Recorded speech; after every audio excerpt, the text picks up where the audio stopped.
majority of men do not receive the respect they deserve, especially if they're quiet or reserved. So even if you lack confidence, today I'm going to show you how you can persuade people to respect you with 7 easy methods that you can use right away. So as you watch, you can implement to stop people from walking all over you. 1. Have intimidating eye contact. Look, to show confidence, you're going to have to meet people in their eyes. Now, many of you will believe just the eye contact alone is enough, but if you truly want to command respect, you're going to have to take it up to another level. Now, overall, what you want to avoid is ever looking down, ever looking away. This is a sign of submission. Instead, I want you to give a soulless stare as if nothing really matters, just completely stoic. Now, to do this, the trick is easy. You want to look at the person's eyebrow. This trick will make you look calm. It'll make you look controlled. There won't be any fear in your eyes, and more importantly, it's an easy trick if you're a shy person because looking directly in the eyes is what makes you feel uncomfortable. 2. I need you to change how you walk. The way you're taking steps is making you look weak and fragile. As humans, we are still creatures of nature, which means those that look weak never get respected and are walking targets for predators. And this was proven in a study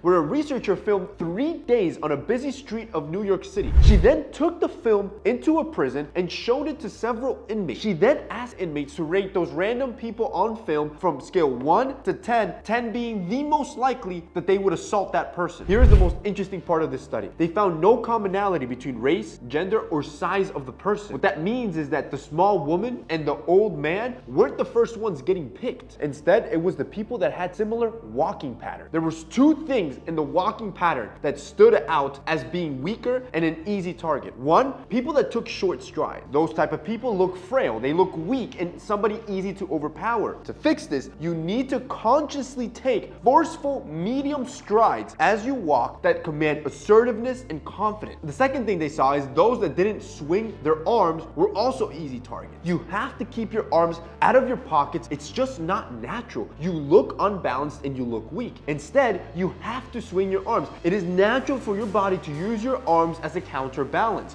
When you take a step with your right foot, your spine will twist and automatically your left arm will swing backwards to create that balance. As you swing arms, you look more confident and more stable. 3, you have to be good at what you do. When people perceive you as knowledgeable, confident, and competent, they are more likely to perceive you as someone that they can respect and look up to. Now, no matter the skill set you want, you have to understand you need to become great at it. And there are 4 stages of learning. This psychological framework starts our learning experience with any skill at the bottom, right here. Basically, unconscious incompetence. In other words, you're fully ignorant on the subject. The goal with any skill set is that you want to make it to the top, which is unconscious competence. In other words, you can do this in your sleep. It's second nature to you. And look, I get it. It's gonna be hard. I was that same kid before. It took me 10 years to get here. I wish I had men around me that thought the way that I did, that could guide me in that time, which is why I want to build a free community where those few men, the select few that truly want to become competent at something can circle and network and be around other men that have the same mentality. Now, here's the interesting part about being competent. It doesn't automatically get your respect. And here's the best part about competency. To truly increase it, you want to get so good that you can teach others. And the fastest way to get to that point of learning, which is unconscious competence, is by taking advice from people that have already done exactly what you're trying to accomplish. Because you have to understand something. Ignorance tax is an expensive bill that you pay daily with all the time that goes by without you knowing the knowledge that you need to know. And this is the true heart of this new community, which you'll find the link down below if you want to join. It's free community, but the true heart of it is as I teach you, I become more competent and I help those that are looking for the skill sets to grow in this specific area or career. You want to take action? Links down below. And look, so far, I've just changed how you look at people, how you walk in the street, and your skill set. And those 3 alone are more than enough to start gaining you the respect that you want. These last 4 I got, they're just mind tricks you can play on them to get them to fall in line. Starting with number 4, stay calm. Staying calm in an emotional situation has a 2-tiered effect that will gain you respect and authority. First one is